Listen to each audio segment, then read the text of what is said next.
Iran's Minister of Foreign Affairs, Javad Zarif, is my guest in the global conversation coming up on Euronews and Euronews.com. No, it's not the best deal.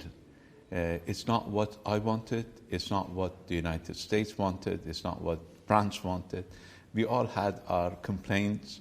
We discussed with President Macron how either the United States could come back to implement its part of the bargain, or how Europe and the other two members of JCPOA, plus the rest of the international community, can live up to their commitments. Did the French president have any good news to present to you? We had a very good discussion, and President Macron will continue to talk to his partners and to see where we can go.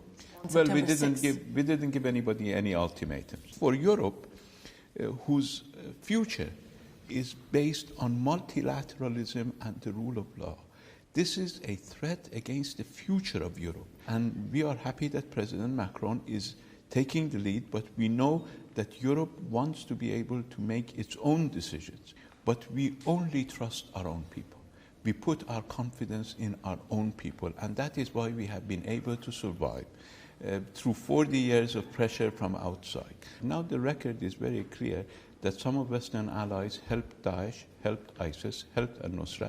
Even some continue to finance al-Nusra. Have also helped shift the balance of that war in favor of Bashar al-Assad. We have shifted the balance of that war against terrorists, not in favor of anybody. We hope that we have done it in favor of the people of Syria. We have worked... Do you think the people of Syria benefited from that? The people of Syria, nobody benefits from a war. But people of Syria have benefited from the defeat of Daesh. I'm not running for any office. I like to go back to university and continue teaching.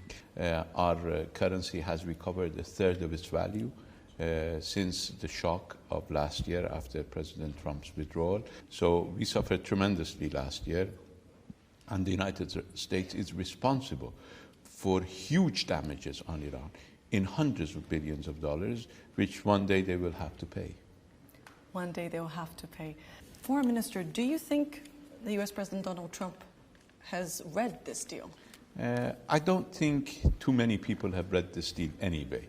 I wouldn't blame President Trump if he has not read the deal, but I think he should.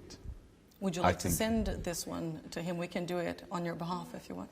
I think he can just look at this. Is not a deal that he needs to look very far to find. It's a Security Council document.